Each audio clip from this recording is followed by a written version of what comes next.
నమస్కారం. ఈ ప్లేలిస్ట్‌కి స్వాగతం. ఈ ప్లేలిస్ట్‌లో మనం నోడ్.jsలోనే ఫేమస్ ఫ్రేమ్‌వర్క్ అయినటువంటి ఎక్స్‌ప్రెస్ ఫ్రేమ్‌వర్క్ గురించి మాట్లాడుకుందాం. ఈ ప్లేలిస్ట్‌లో మొత్తం ఎక్స్‌ప్రెస్ ఫ్రేమ్‌వర్క్ తాలూకా అన్ని విషయాల గురించి కూడా మాట్లాడదాం. అయితే మనం ఈ ప్లేలిస్ట్‌లో ఏ కంటెంట్స్ ఉన్నాయనేవి ఫస్ట్ చూద్దాం. ఫస్ట్ నేను ఈ ప్లేలిస్ట్‌లో రిక్వెస్ట్ రెస్పాన్స్ మోడల్ గురించి చెప్తానండి.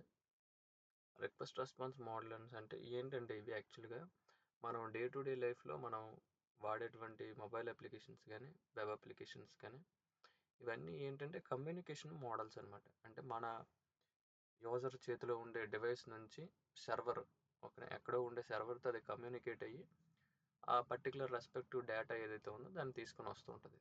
ఇప్పుడు మనకి చూసుకున్నట్లయితే మనం డే టు డేలో ఊబరు, స్విగ్గీ, అమెజాన్, జొమాటో అలాగే మనం గూగుల్ ఇవన్నీ వాడుతూనే ఉంటాం కదా. ఏవైతే వాడుతున్నామో అన్నీ కూడాను మనకి కమ్యూనికేషన్ మోడల్స్ అనమాట. ఓకేనా. అయితే మనకి డిఫరెంట్ కమ్యూనికేషన్ మోడల్స్ అనేవి ఉంటాయి. అయితే మేజర్గా మనం ఎక్స్‌ప్రెస్ ఫ్రేమ్‌వర్క్ నుంచి ఈ సిరీస్ నుంచి మనం చేసేది ఏంటంటే రిక్వెస్ట్ రెస్పాన్స్ మోడల్ యూస్ చేసుకొని మనం మనకు కావాల్సిన పనులు కానీ అన్నీ చేస్తాం. డెవలప్మెంట్ కానీ చేస్తాం. దాని గురించి మీకు చెప్తానన్నమాట. ఓకేనా. చాలా రకాల మోడల్స్ ఉంటాయి. అవి జస్ట్ ఇంట్రొడక్షన్ ఇస్తాను. రిక్వెస్ట్ రెస్పాన్స్ మోడల్ గురించి పూర్తిగా చెప్తాను. అది ఫస్ట్ మాడ్యూల్లో చెప్తాం.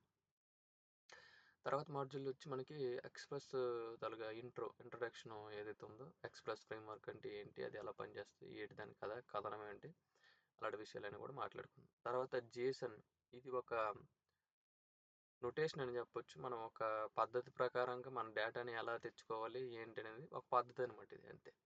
దీని గురించి కూడా మాట్లాడాలి ఇప్పుడు, ఎందుకంటే నౌ డేస్లో ఇది చాలా యూజ్లోనే ఉంది.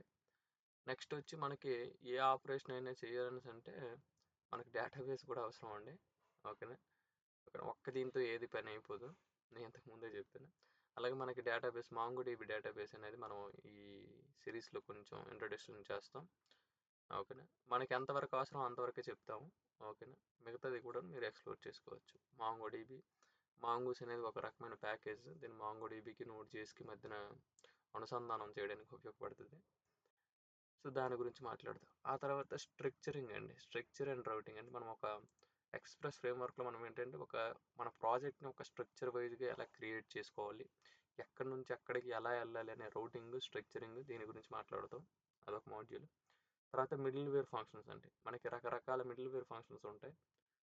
మీరు కంగారు పడాల్సిన అవసరం లేదు. అన్నిటి గురించి నేను స్లోగా చెప్తాను. తర్వాత సెక్యూరిటీ అండి. సెక్యూరిటీ అనేది మేజర్ కన్సర్న్ అండి. ఓకేనా. మనం ఏ అప్లికేషన్ చేసేటప్పటికూను సెక్యూరిటీ అనేది మనకి మేజర్ కన్సర్న్.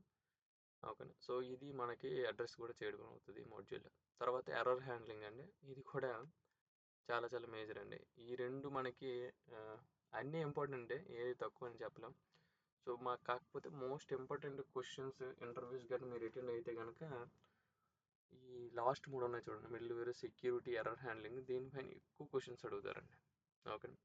అయితే మరి ఇవన్నీ చెప్పడంతో పాటు మనకి రియల్ వరల్డ్ ఎగ్జాంపుల్ ఏదని చెప్పాలి. దేనికైనా ఒక ఉదాహరణ ఉంటేనే మనకి ఆ విషయం అనేది సరిగ్గా అర్థమవుతుంది. కాబట్టి పార్కింగ్ లాట్ సిస్టమ్ అని ఒక స్మాల్ అప్లికేషను. ఓకేనా. ఇది రియల్ వరల్డ్ అప్లికేషన్ నేను అందరికీ తెలిసిందని. కాకపోతే మనం ఈ ఎక్స్‌ప్రెస్ ఫ్రేమ్‌వర్క్‌లో దీన్ని ఎలా పెట్టి చేస్తాం అనేది మీకు చేసి నేను చూపిస్తాను. ఓకేనా.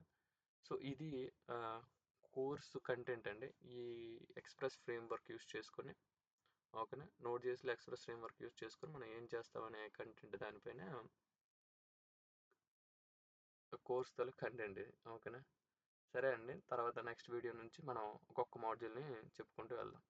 Thank you for listening.